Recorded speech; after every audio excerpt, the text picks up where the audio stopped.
Blood curdling nights में आपका स्वागत है। आज रात हम एक ऐसी असली जीवन की डरावनी कहानी में डूबने वाले हैं जो आपकी रीढ़ में सिहरन पैदा कर देगी। यह है खूनी रात की कहानी। रेवनसवुड के शांत कस्बे में मेपल स्ट्रीट के अंत में एक पुराना घर था। यह घर सालों से परित्यक्त था, लेकिन यह स्थानीय लोगों में कुख्यात था। वे देर रात सुनाई देने वाली खौफनाक चीखों और अंदर चलती छायाओं के बारे में फुसफुसाते थे। यह सब 1985 की एक तूफानी रात से शुरू हुआ। एक युवा जोड़ा, लीसा और जॉन, एक शर्त पर घर का पता लगाने का फैसला किया। उन्हें भूत या भुता घरों पर विश्वास नहीं था, वे इसे केवल स्थानीय किंवदंती मानते थे। लेकिन उस रात उन्होंने जो अनुभव किया, उसने उनकी जिंदगी हमेशा के लिए बदल दी। जैसे ही उन्होंने अंदर कदम रखा, हवा ठंडी हो गई और दरवाजा उनके पीछे जोर से बंद हो गया। लीसा की टॉर्च झिलमिलाने लगी जब वे धूल भरे, मकड़ी के जाल वाले गलियारों से गुजरे।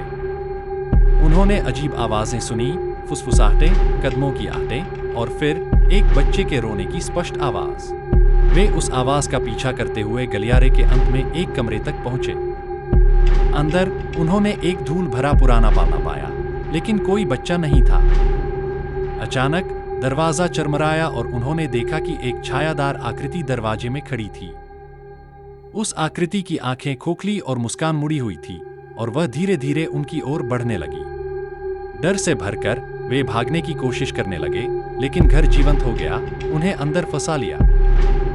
दरवाजे बंद हो गए, खिड़कियां टूट गईं और दीवारें उन खौफनाक चीखों के साथ गूंज उठी।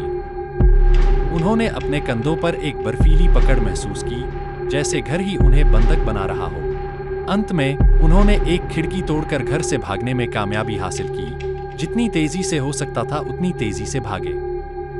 जब वे सुरक्षित स्थान पर पहुंचे तो उन्होंने पीछे मुड़कर देखा और घर को आग की लपटों में घिरा देखा, जैसे वह खुद को भीतर की बुराई से शुद्ध करने की कोशिश कर रहा हो। लेकिन भयानकता यहीं खत्म नहीं हुई। अगले दिनों में लीसा और जॉन दोनों को बुरे सपने आते रहे और हमेशा देखा जा रहा होने का एहसास होता रहा।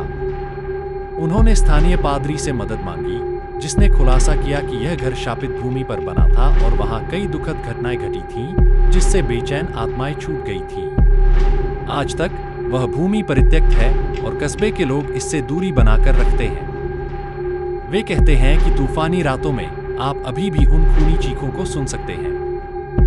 क्या यह उनकी कल्पना की उपज थी या उन्होंने वास्तव में कुछ भयावह का सामना किया था?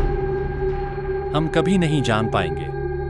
ब्लड कर्डलिंग नाइट्स में शामिल होने के लिए धन्यवाद। यदि आपको यह कहानी पसंद आई हो तो लाइक, शेयर और सब्सक्राइब करना न भूलें। ऐसी और कहानियों के लिए जुड़े रहें जो आपकी नींद उड़ाकर रख देंगी। आप अपनी शैली और प्रस्तुति के अनुसार इस स्क्रिप्ट को समायोजित कर सकते हैं।